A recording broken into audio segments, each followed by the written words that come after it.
안녕하세요. 사이언스 월드 참여연구원 이희열입니다. 지금부터 제가 2020년 올해 기획하고 있는 어떤 연구 계획과 그리고 지금까지 이뤄온 성과에 대해서 말씀드리도록 하겠습니다. 올해 제 연구 계획은 세 가지로 나누어서 말씀드릴 수 있을 것 같은데요. 일단은 죽음과 내러티브에 관한 어떤 학술적 연구를 진행하고 있고요. 또 그 사이언스 월드 내에서 제공하고 있는 과학예술 융합 전공 교과목과 관련해서 조재원 교수님 그리고 브래들리 타타르 교수님과 같이 그 대학원 과목을 운영을 하고 있는데 이 내용도 좀 말씀을 드리고 그리고 올해 말에 기획하고 있는 아티스트 캠퍼스 관련 세미나에 대해서 말씀드리도록 하겠습니다.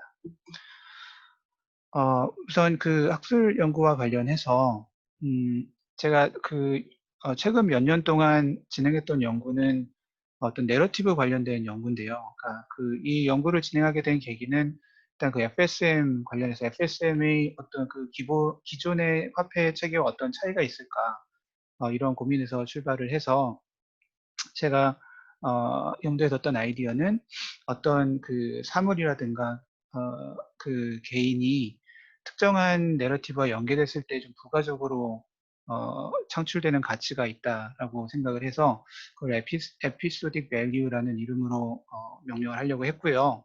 그래서 그 내용을 좀 정리해가지고 연구를 진행을 해서 올해 4월에 학술지에 발표를 한 논문이 있어서 그게 하나의 연구 성과가 되었고요.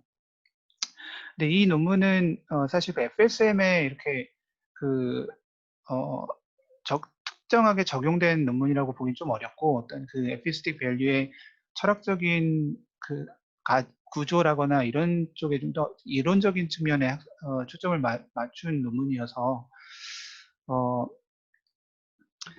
그 다른 논문, 그러니까 FSM에 직접적으로 관련된 내용을 또 한번 정리를 해서 논문을 출간을 하기도 했는데, 이 논문은 그 조재원 교수님과 리차드 포발 교수님께서 같이 에디터로 참여하신 그 Narrative Perfection, 죄송합니다.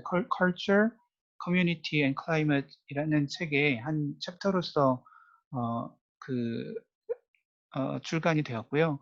논문의 제목은 Narrative Perfectionism, Emphasis, Standard Money 라는 제목으로 출간이 되었습니다. 어, 이것도 올해 초에 한 2월인가 3월에 출간이 되어서 그 내러티브 관련된 연구 성과로 볼 수 있을 것 같고요. 특히 이게 두 편이 기존의 연구 성과로 볼 수 있을 것 같고 현재 진행 중인 연구는 어, 이 내러티브 개념을 제가 관심을 갖고 있는 철학적 문제인 어떤 죽음에 관한 문제와 접목을 시킨 건데요. 그래서 이제 그 제목을 죽음과 내러티브에 관련된 연구라고 붙여봤고, 좀 더 구체적으로 말씀드리면은, 그 현대 영미 형이상학에서 그 죽음에 관한 어떤 철학적 문제가 대두가 됐는데, The Symmetry Problem 혹은 그 대칭 문제라고 어, 보통 불리는 연구인데요. 여기에 대해서 조금 더 구체적으로 설명을 드리면, 사실 이 문제는 고대 철학자죠. 그 에피큐러스의 퍼즐에서부터 시작이 되었는데, 그 에피큐러스가 어떤 얘기를 하냐면은, 보통 그 사람들은 그러니까 자기가 직면한 죽음을 되게 두려워하잖아요. 거기에 대해서 어떤 공포를 갖고 보거나 두려움을 느낀다거나 하는 어떤 부정적인 그 감정을 가지고 죽음을 바라보게 되는데, 에피큐러스가 보기에는 자기가 이성적으로 생각하기에는 우리가 죽음을 두려워할 필요가 전혀 없다는 거거든요. 그 이유는 뭐냐 하면은 그러니까 우리가 죽기 이전과 죽은 이후 이렇게 나누어서 살펴봤을 때 죽기 이전에는 죽음으로부터 어떤 해를 입을 일이 당연히 없다는 거죠. 왜냐하면 아직 죽지 않았으니까. 그렇다고 해서 우리가 죽은 후에 그러면 죽음으로부터 그 해를 입을 수 있냐라고 물어봤을 때 에피큐러스가 보기에는 그렇지 않다는 거예요. 왜냐하면은 죽은 이후에는 우리는 더 이상 존재하지 않게 되는데 우리가 어떤 무언가로부터 그 해를 당하기 위해서는 일단은 존재를 해야 되거든요. 가령 내가 무슨 사고를 당한다, 그리고 또 아니면 어떤 병을 걸려가지고 굉장히 몸이 아프다, 또 육체적인 고통을 겪는다라고 했을 때는 그 육체적인 고통을 겪기 위해서는 일단은 살아 있어야 그 고통도 겪을 수 있는 거기 때문에 그렇다는 거죠. 혹은 어떤 그 정서적이나 심리적으로 그 괴로움을 겪을 수도 있는데요. 뭐 사랑하는 사람이 죽었다든가 뭐 이런 경우를 상정해 볼 수 있겠죠. 근데 그런 고통을 그런 괴로움을 겪기 위해서도 우리는 일단은 살아 있어야 되기 때문에 다시 말하면은 일단 존재를 해야 어떤 괴로움이나 고통의 그 대상이 될 수 있기 때문에 이런 모든 괴로움들도 일단은 살아있을 때나 가능하다라는 거거든요. 다시 말하면은 죽은 이후에는 어떤 것으로부터도 해로움이나 괴로움을 겪을 수 없기 때문에 죽음은 내가 죽은 이후에는 나쁘지 않다는 거죠. 그러니까 다시 정리해서 말씀을 드리면 죽기 이전에는 아직 죽지 않았기 때문에 죽음이 나에게 나쁠 수가 없고 죽은 이후에는 그 어느 것도 나에게 나쁠 수가 없기 때문에 내가 더 이상 존재하지 않으니까 그래서 죽음도 마찬가지로 나한테 나쁠 수가 없고 그럼 죽음이라는 거는 내가 죽기 이전이나 죽기 이후에나 결국 나한테 나쁠 가능성이 전혀 없기 때문에 죽음은 나한테 나쁠 수 없다라는 거거든요. 이게 그 에피큐러스가 제시한 그 퍼즐이고요. 그래서 보통 근데 우리가 이제 죽는 게 왜 나쁜가라고 했을 때, 거기에 대한 가장 그 파퓰러한 그 이론은 보통 우리가 박탈 이론 혹은 더 deprivation account라고 부르는 건데 굉장히 상식적인 생각이에요. 그러니까 여러분이 지금 여기서 도표에서 보시면 그 위에 있는 게 나의 실제의 삶이고 그 밑에 있는 게, 어,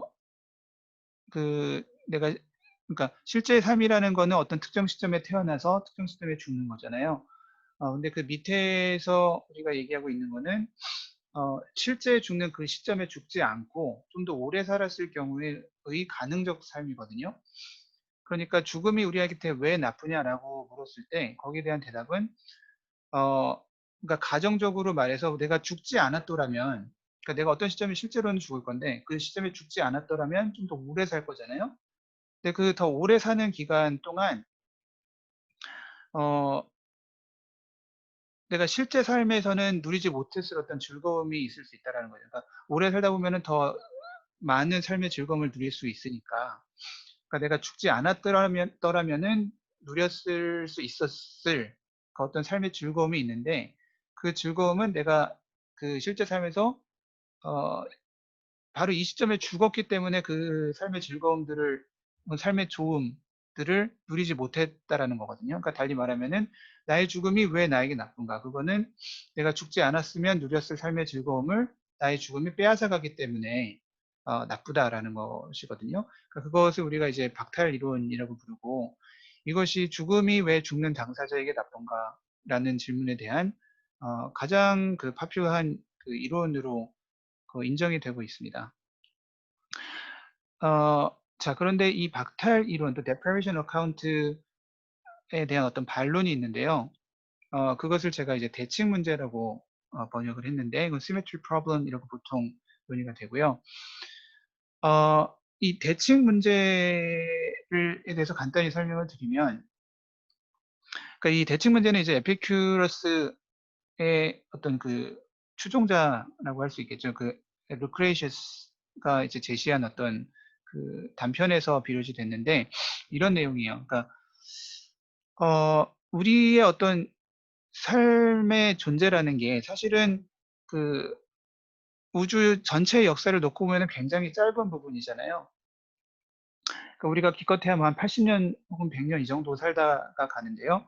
그러면 우리가 태어나기 이전에는 우리가 존재하지 않았던 어, 영원한 어떤 그 비존재의 시간이 있었던 거고요. 그러니까 우리가 그거를 prenatal non-existence라고 얘기를 하고, 또 내가 죽은 이후에는 내가 존재하지 않을 그 영원한 시간들이 있는 거죠. 그거를 우리는 이제 posthumous non-existence라고 얘기를 하는데, 그러니까 우리의 삶이라는 거는 양쪽에 이렇게 그 넓게 펼쳐진 어떤 비존재 사이에서 아주 잠깐 동안 존재하는 어, 그런 시간이라고 얘기를 할 수가 있는데, 르크레이저스가 얘기하는 거는 그 prenatal non-existence와 posthumous non-existence가 완전 그 대칭 구조를 가지고 있다는 거거든요.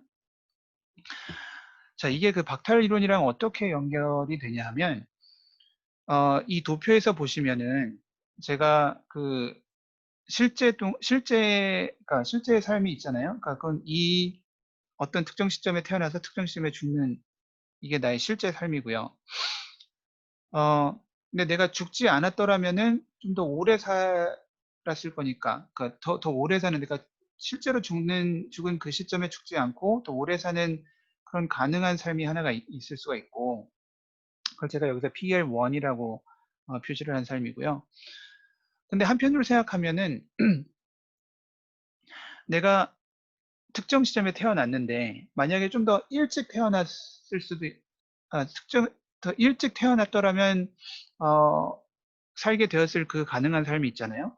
그거를 제가 여기서 PL2라고 표시를 한 삶인데요. 그러니까 이거는 내가 실제 삶보다 더 일찍 태어나서 비슷한 시점에 죽는 그런 가능한 삶이 PL2고, 내가 실제 태어난 것과 동일한 때 태어나서 더 늦게 죽는 삶을 PL1이라고 표시를 한 거고요. 이 박탈 이론에 의하면은 죽음이 나한테 나쁜 이유는 죽지 않았더라면 누렸을 더 많은 삶의 즐거움을 빼앗아 가기 때문이다라는 거잖아요. 근데 루크레이셔스가 보기에는 마찬가지 논리를 우리가 태어난 시점에도 적용할 수 있다라는 거거든요. 달리 말하면은 우리가 좀 더 일찍 태어났더라면 결과적으로 더 긴 삶을 누렸을 수 있고, 그러면은 달리 말하면은 더 일찍 태어났더라면 누렸을 삶의 즐거움을 내가 나의 실제 삶에서는 누리지 못하기 때문에, 달리 말하면은 내가 이 시점에 특정 시점에 태어났기 때문에 더 가능했을 삶의 즐거움을 빼앗겼다라는 거죠. 그래서 이런 측면에서 보면은 어, 죽음이 나쁜 바로 그 이유가 어, 우리의 그 어떤 출생 시점에 대해서도 적용 가능하다라는 건데요. 음, 그러니까 죽음이라는 게 사실은 그 past humors non-existence랑 그 동일시되기 때문에, 죽음이 그 나쁜 이유가 박탈 이론에 의하면은 어떤 삶의 즐거움을 빼앗아 가기 때문인데, 만약 그게 사실이라고 하면은 우리는 그 우리의 출생에 대해서도 마찬가지로 얘기를 해야 된다라는 거거든요. 그런데 그 우리가 일반적으로는 그 특정 시점에 태어난 것에 대해서 나쁘게 생각하지는 않잖아요. 우리가 어떤 분이 돌아가시면은 거기에 대해서는 조의를 피하고 슬픈 사건이라고 생각을 하지만, 어떤 아이가 태어난 거에 대해서 조의를 표하거나 하지는 않잖아요. 이건 굉장히 축하할 만한 일로 생각을 하기 때문에, 그러니까 우리의 이런 태도 자체, 이런 관습에 어떤 문제가 있는 게 아니라면은 결국에는 이 대치 문제에 어떤 그 난점이 있는지를 설명해야 될 필요가 철학적으로 제기가 되는데요. 그래서 달리 말하면은 대치 문제라는 거는 그 prenatal non-existence, 저는 이게 생전의 비존재, 태어나기 이전의 비존재죠. 그리고 posthumous non-existence, 이거는 죽은 이후의 비존재니까 제가 사후의 비존재라고 번역을 했는데, 그 생전의 비존재와 사후의 비존재 사이에 어떤 그 균형성 혹은 대칭성을 해소하는 문제, 그러니까 둘 사이에 어떤 불균형한 점이 있는지를 잘 설명하는 문제가 되는 거거든요. 그래서 이제 많은 철학자들이 이 생전의 비존재와 사후의 비존재 사이에 어떤 차이가 있는지를 설득력 있게 설명하려고 노력을 해왔고요. 자, 그래서 이제 제가 진행하고자 하는 연구는 그러한 노력의 일환으로서 우리 어떤 삶의 내러티브나 바이오그래피가 이 균형을 무너뜨리는데 어떤 역할을 할 수 있는지에 대해서 그 탐구를 하려는 거거든요. 그래서 이 점을 좀 간단하게 설명을 드리면 이런 거예요. 그러니까 우리가 실제 삶에서 어떤 삶을 살게 되면은 우리의 삶을 구성하고 있는 다양한 사건들이 있고 또 여러 가지 경험들이 있고, 그 과정에서 여러 사람들을 만나게 되고 또 특정한 뭐 그 사람과 혹은 어떤 그 물건들에 대해서 뭐 애착을 가지게 되기도 하고요. 그러니까 간단하게 말하면 우리의 어떤 삶에서는 우리의 삶은 특정한 내용들을 가질 수밖에 없는데요. 그러니까 그 어떤 내러티브를 가질 수밖에 없는데, 이 PL1이라고 하는 거는 내가 그 실제 삶에서 죽을 때 죽지 않고 더 늘어난 삶이잖아요. 그러니까 이러한 그 가능한 삶은 나의 실제 삶에서 갖고 있었던 그 삶의 내러티브와 되게 연속적일 수가 있는데, 내가 좀 더 일찍 태어났다라고 하면은 여기에서의 나의 삶은 아예 그 출발점 자체가 달라져 버리기 때문에 나의 실제 삶의 어떤 내러티브와 완전히 다른 내러티브를 가지게 될 수밖에 없거든요. 그러니까 예를 들어서 제가 만약에 한 뭐 15년 정도 일찍 태어났다라고 가정을 해 보면, 그러면은 나의 어떤 주위 환경이 완전히 바뀌겠죠. 그러니까 제가 뭐 어떤 실제로 다녔던 그 학교들을 아마도 다니지 않을 것 같고, 아마 뭐 부모님들이 다른 곳으로 이사를 갔다거나 아니면은 다른 친구들을 만나게 된다거나, 그래서 제가 가지고 있는 어떤 그 가치관이라든가 그 특정한 사건이라든가 이런 것들이 전부 다 바뀌게 될 거잖아요. 그럼 만약에 내가 좀 더 일찍 태어났던 삶에서는 나의 지금 친구들은 아마 거의 없을 것 같고, 그러니까 인간관계가 완전 달라지게 되겠죠. 그러니까 아마 제가 그 유니스에서 강의를 하고 있지도 않을 가능성이 무척 높고요. 철학을 전공하지 않았을 가능성도 굉장히 높고요. 예.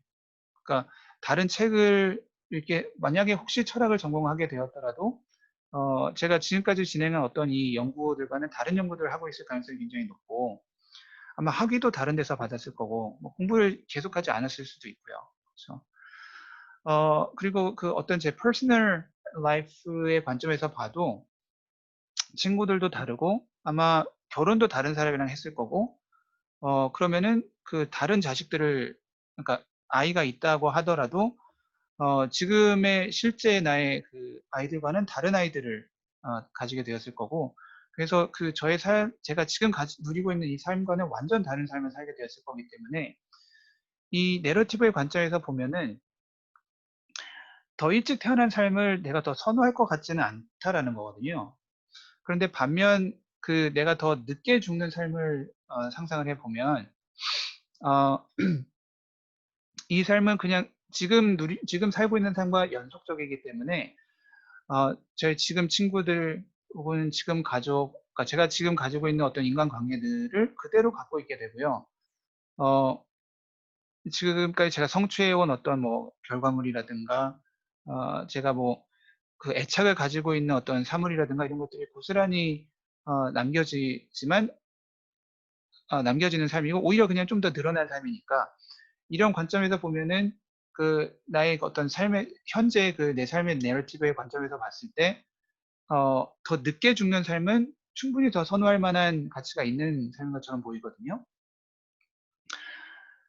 그러니까 이런 그 어떤 내러티브와 삶의 연속성의 관점에서 봤을 때, 그 내가 특정 시점에 죽는 것은 나에게 나쁜 것 같고, 그렇지만 그렇다고 해서 더 일찍 태어나는 걸 더 선호할 것 같지는 않으니까, 이런 점에 봤을 때 어떤 그 대칭이 무너질 수가 있다.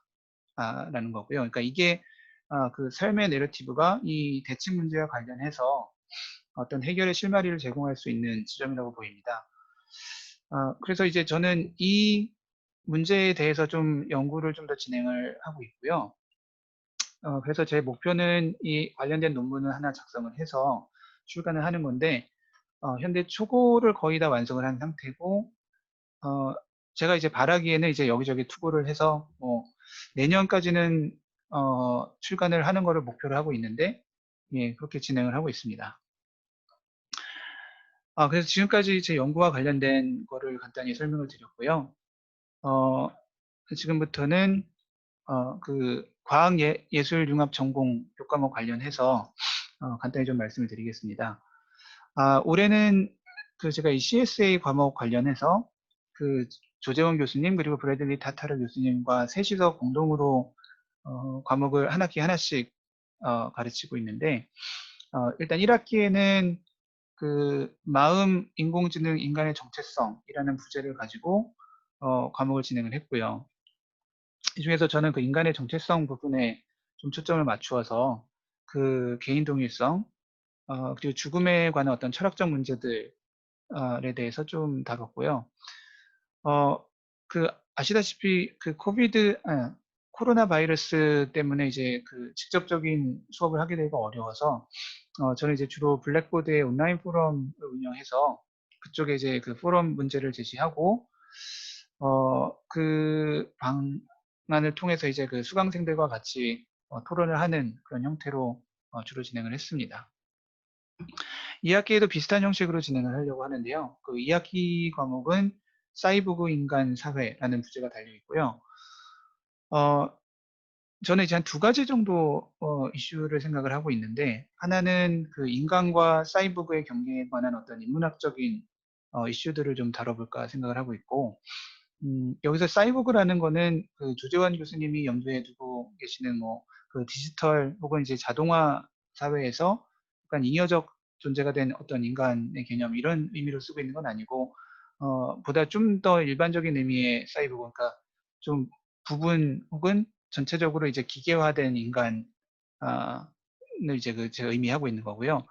그게 우리가 어떤 생물학적인 차원에서 봤을 때 인간과 그 어떤 차이가 있는지, 그 여기에서 발생하는 철학적인 문제 같은 건 어떤 게 있는지, 이런 점에 좀 초점을 맞추려고 하고 있고요. 또 다른 한편으로는 그 영화 매트릭스에서 잘 표현된 그 실제 세계와 가상의 세계 사이의 어떤 경계에 관한 어떤 그 인식론적인 문제가 있는데, 이런 부분에 대해서도 조금 다루려고 생각하고 있습니다. 마지막으로 제가 그 참여하고 있는 어떤 그 세미나가 있는데, 이제 그 아티스트 캠퍼스 프로젝트와 관련해서 연계된 세미나를 기획을 하고 있는데요. 잠깐 말씀을 좀 드리도록 하겠습니다.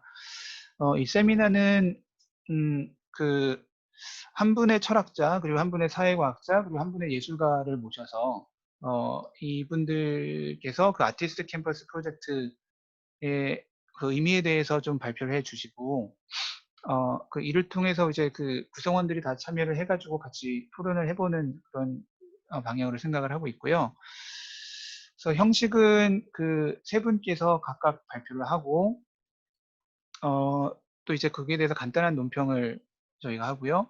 다음에 종합 토론, 이런 식으로 구성을 하려고 생각을 하고 있습니다. 시기는 그 아티스트 캔버스 프로젝트가 마감되는 11월 말, 혹은, 그러니까 좀 더 구체적으로는 11월 30일 혹은 12월 1일 이 정도 생각하고 있거든요. 지금은 이제 12월 1일 화요일 정도를 생각하고 그 섭외를 하고 있는데, 어, 이거는 조금 변동사항이 있을 수도 있어서 나중에 다시 그 공고를 해드리도록 하고요. 저는 이제 그 중에서 철학자분을 섭외하고, 또 이제 그분의 발표에 대해서 이제 논평하는 그런 정도의 역할을 하게 될 것 같은데, 지금 섭외 완료가 되었고요. 그 철학자분은, 그분 이제 안은수 선생님이신데, 어, 안 선생님은 그 동양 철학을 전공하신 유학자신데요. 뭐 송시열 혹은 주자에 관해서 굉장히 전문적인 학술서를 출간하기도 하셨고 책을 많이 내셨거든요. 어, 또 한편으로는 그 비전공자나 일반 대중들도 접할 수 있는 수준의 뭐 논어 관련된 책이라든가 뭐 여러 가지 저작을 또 내시기도 하셔서, 그리고 또 그 학문적인 관심사가 굉장히 넓으셔서요. 이 세미나에 좀 적합한 분이라고 생각이 돼서 모시도록 했고요. 네, 그래서 이 연계 세미나는 아직 그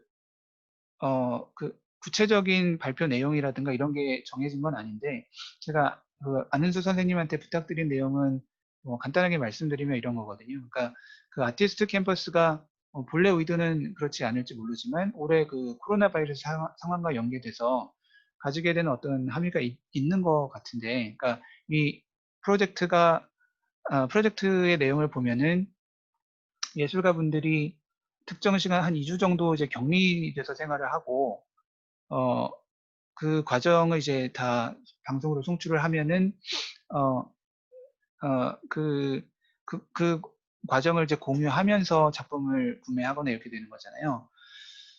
그래서 이제 이러한 생활 방식이, 어, 코로나, 어, 코로나 발생 이후에 어떤, 일상생활의 변화, 특히 이제 사회적 거리두기가 실행된 일상생활의 변화와 관련해서 닮은 점이 있어 보이고요. 그래서 저는 이제 안 선생님한테 말씀드린 거는 그 코로나 발생 이후에 어떤 일상의 변화라든가 사회적 변화에 대해서 그 철학자의 관점에서 그 철학자의 입장에서 드는 생각 같은 것을 정리해서 이제 발표를 하시되, 이 아티스트 캠퍼스를 소재로 해서 같이 좀 그 내용을 좀 발표를 해 주셨으면 좋겠다 이렇게 말씀을 드렸고요. 뭐 구체적인 내용은 안 선생님께서 좀 더 고민을 해 보시겠다 이렇게 말씀하셨거든요. 네. 그래서 아무튼 이 세미나는 아직 확정적으로 뭐가 정해진 건 아니지만 대충의 그 방향성과 그 취지는 이렇다는 걸 말씀을 드린 거고요. 어 예. 그래서 이 정도가 제가 지금 생각하고 있는 2020 년에 기획 연구 주제 혹은 기획입니다. 네. 그럼 여기까지 하겠습니다. 감사합니다.